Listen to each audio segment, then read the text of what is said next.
Assalamualaikum warahmatullahi wabarakatuh. Para mahasiswa yang budiman, selamat datang pada perkuliahan Kimia Fisika. Pada kesempatan kali ini, kita akan membahas materi yang terkait dengan larutan non-elektrolit. Ini merupakan kelanjutan dari materi sebelumnya ya, yang terkait dengan kesetimbangan. Apa saja hal-hal yang akan kita pelajari pada bab ini? Di sini nanti kita akan belajar tentang jenis-jenis larutan. Kemudian kita juga akan membahas tentang properti termodinamika dari larutan.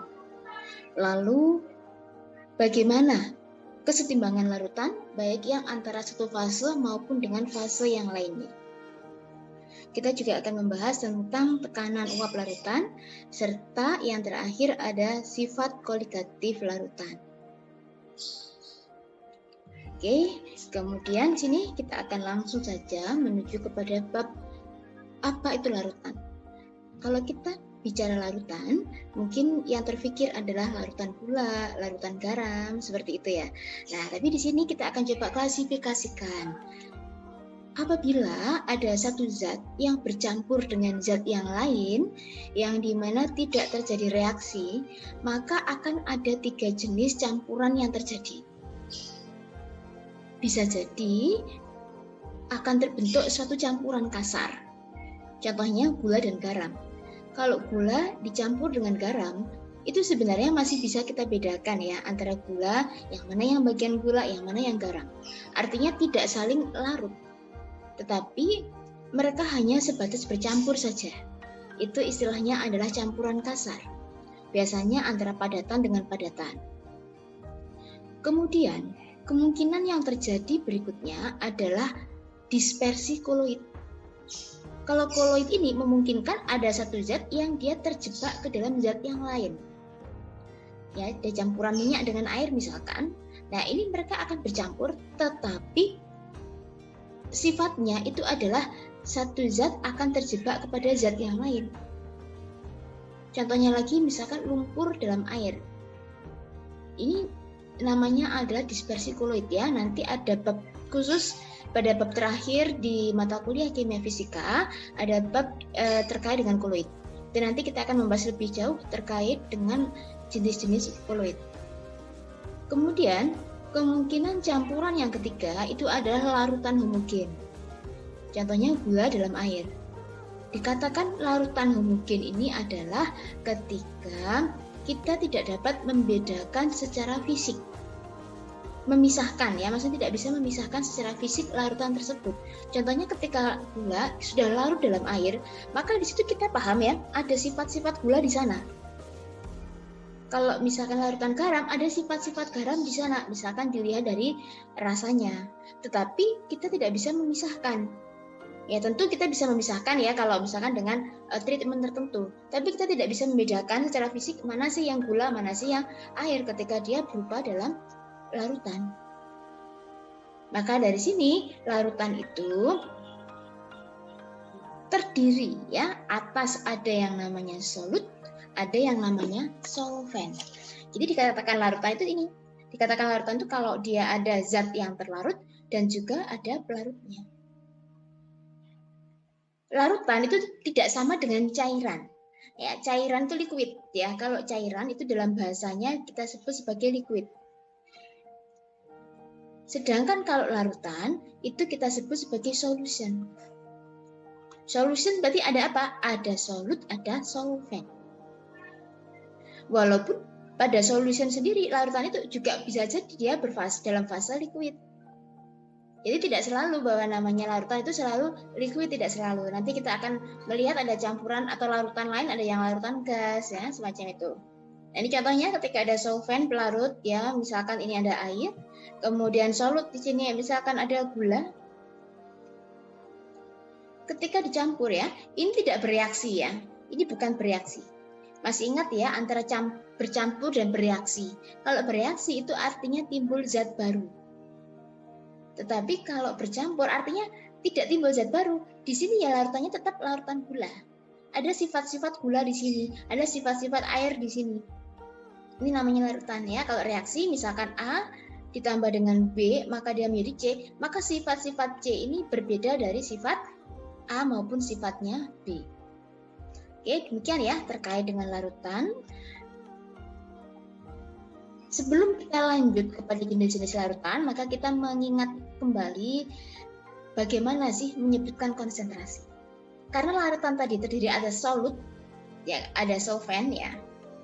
Maka di sini bagaimana keadaan larutan itu akan sangat dipengaruhi terhadap berapa banyaknya solut yang terlarut di dalam solvent.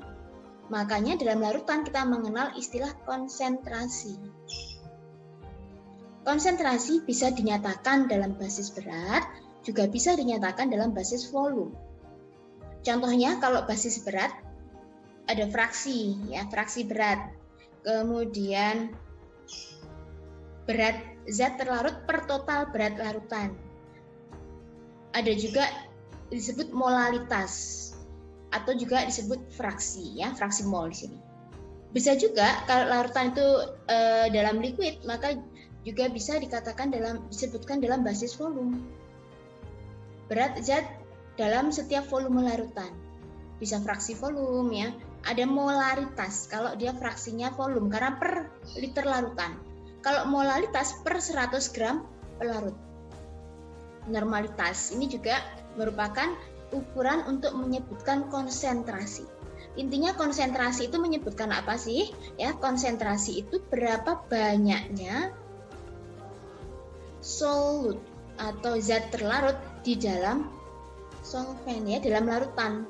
Dalam larutan itu berapa sih banyaknya yang terlarut? Nah, itu kandungan ya, konsentrasi, concentrate gitu.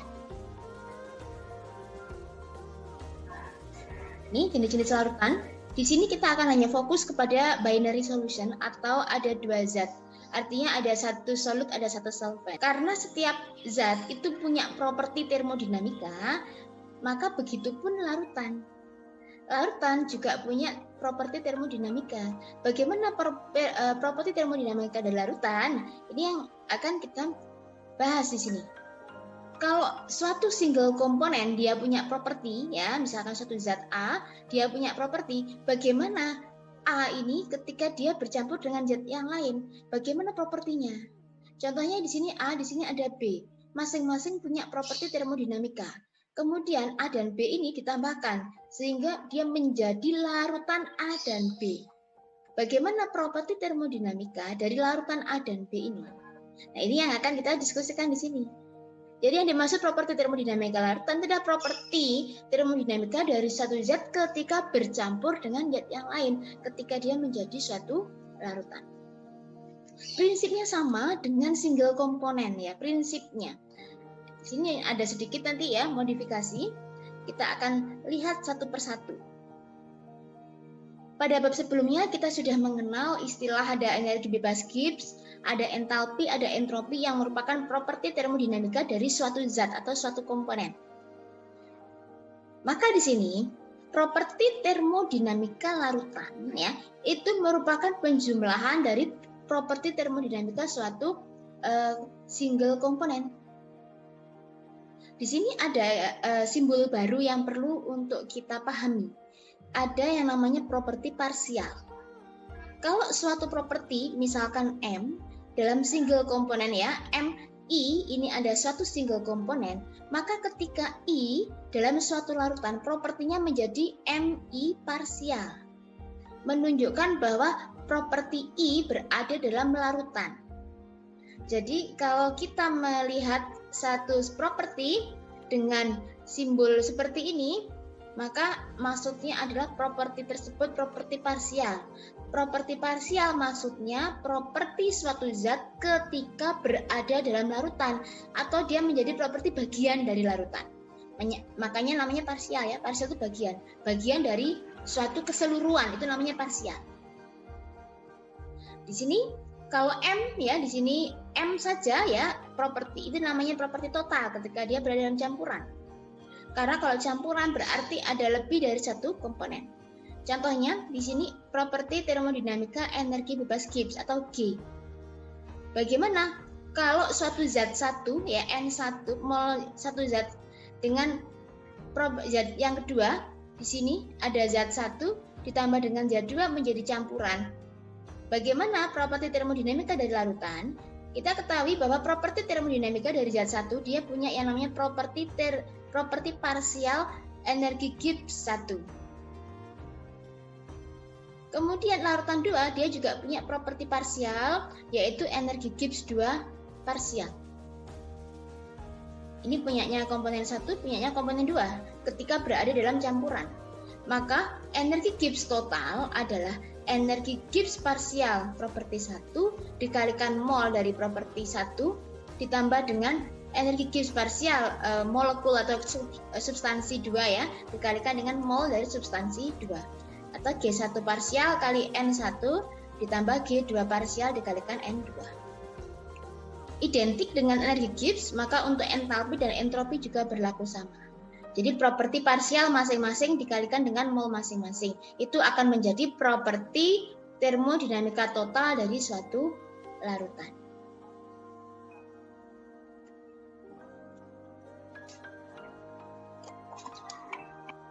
Kemudian di sini kita juga punya hubungan antara G ya, bahwa dG perubahan energi Gibbs sama dengan min SDT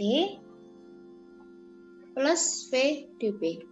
Ya, ini kita sudah bahas pada bab energi Gibbs dan kesetimbangan ya pada perkuliahan yang sebelumnya. Dari sini kita juga melihat bahwa pada P konstan ya, pada P konstan, kalau P konstan dP-nya 0 ya, sehingga dG sama dengan min SDT, maka dG per dt itu pada mol dan tekanan konstan itu sama dengan min S. Sehingga di sini untuk properti parsial, perubahan energi Gibbs komponen I parsial terhadap perubahan temperatur pada tekanan dan mol konstan itu sama dengan minus dari entropi parsial dari zat I. Sedangkan pada T konstan di sini ya, kalau T yang konstan, maka kita dapatkan bahwa dt-nya 0 sehingga dG sama dengan VdP. Ya, ini seharusnya plus ya, adalah VdP, maka perubahan G, perubahan energi Gibbs terhadap perubahan P atau tekanan pada temperatur konstan itu adalah V parsial dari komponen I.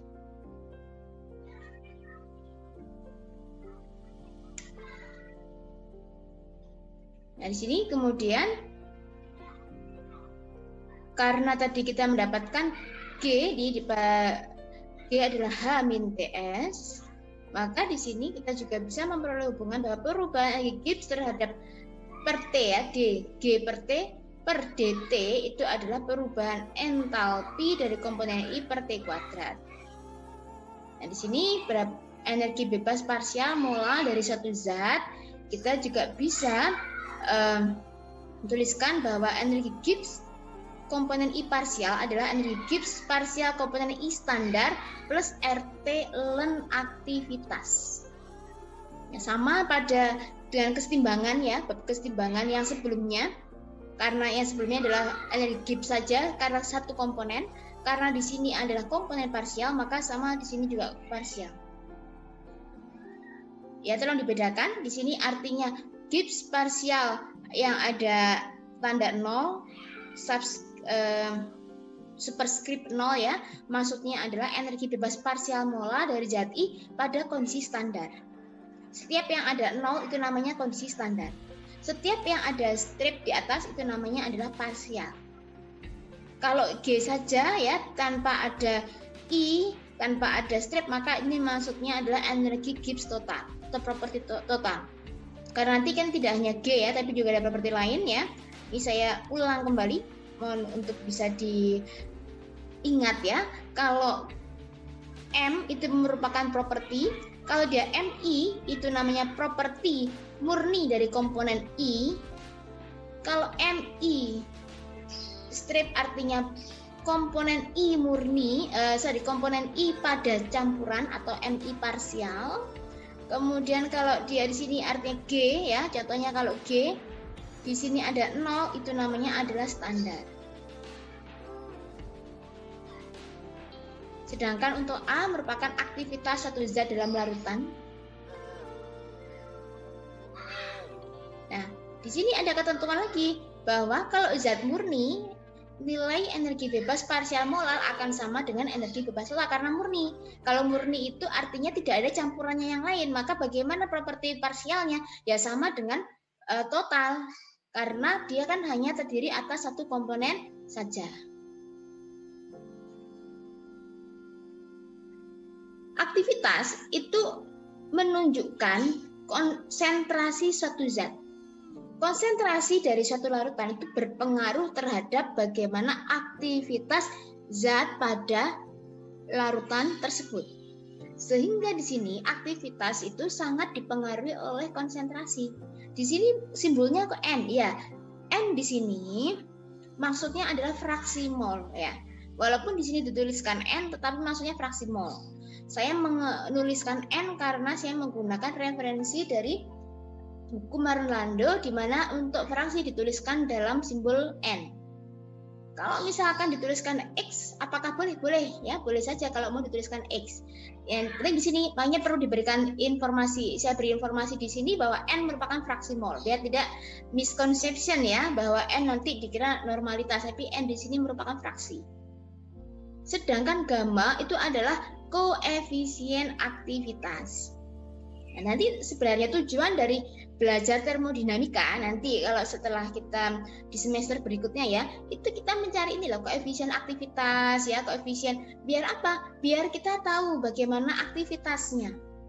Lalu kalau kita tahu aktivitasnya, kita bisa menghitung bagaimana properti termodinamikanya. Kalau kita tahu properti termodinamikanya, kita bisa mendesain prosesnya, juga mendesain alatnya. Oh, berarti ini prosesnya harus misalkan dilakukan pada temperatur sekian, alatnya nanti harus, kalau kita sudah tahu propertinya, sudah tahu bagaimana kondisi operasinya, maka kita bisa menentukan alat. Tentu tidak sama bejana yang dipakai untuk mengoperasikan suatu proses pada tekanan 1 atmosfer dengan bejana pada suatu proses pada tekanan misalkan 3 atmosfer atau 5 atmosfer, tentu berbeda. Nah, di sini ya, dan aktivitas dari zat itu di sini nanti akan kita pelajari ya. Kalau kita di termodinamika, ya kita hanya bermain-main atau belajar bagaimana properti-properti suatu zat itu dalam keadaan sendiri bagaimana, dalam keadaan larutan bagaimana. Demikian ya. Kemudian di sini karena perubahan energi bebas dari kondisi awal, kondisi akhir kita sebut sebagai delta G ya, delta perubahan, maka GI parsial min G0, maka RT ln aktivitas. Karena aktivitas adalah fraksi dikalikan koefisien aktivitas, maka energi bebas molar parsial bisa juga kita tuliskan di sini. GI parsial adalah GI 0 ya plus RT ln NI gamma I.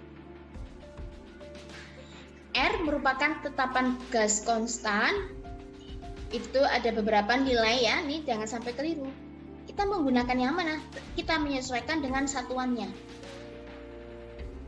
Kalau mau dalam kalori ini ya, kalau di sini dalam joule per mol, di sini dalam liter ATM, di sini dalam PSIA fit kubik, tergantung bagaimana tekanan satuan dari properti-properti yang lain. Yang penting sinkron. Kemudian di sini kita akan melanjutkan terkait proses pelarutan. Ya, pelarutan itu terdiri atas 2 zat ya. Di sini kita mengkhususkan 2 zat, walaupun untuk larutan itu bisa terdiri atas banyak zat. Di sini kita akan hanya membatasi kalau larutan itu terdiri atas 2 zat saja. Ada solut, ada solvent ya. Tapi di sini kita tidak membahas mana yang solut, mana yang solvent. Yang jelas untuk pelarutan itu ada 1 zat yang kemudian terlarut pada zat yang lain. Misalkan di sini Ni ya kali properti dari zat 1 ditambah dengan mol 2 dari properti zat 2, maka kita di sini akan menjadi larutan. Apa saja yang berubah ya?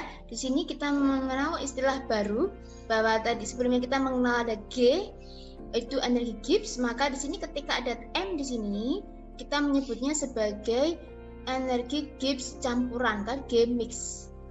M di sini mix ya. Maka bagaimana perubahan energi pada proses pencampuran itu, ya, perubahan energi bebas pada proses pencampuran, yaitu molnya dari zat 1 N1 dikalikan dengan delta G, ya, delta G untuk komponen 1 ditambah dengan mol komponen 2 dikalikan delta G dari komponen 2. Di mana delta G-nya merupakan energi bebas pada kondisi akhir, ya, dikurangi dengan energi bebas pada kondisi standar untuk masing-masing. Kalau ini komponen 1, ini komponen 2. Identik dengan energi bebas, maka perubahan entalpi, entropi, dan volume juga kita tuliskan, ya, seperti pada persamaan berikut ini. Pada setiap temperatur T, hubungan energi bebas, entropi, dan juga entalpi campuran dapat dituliskan pada persamaan ini, ya, identik dengan persamaan sebelumnya.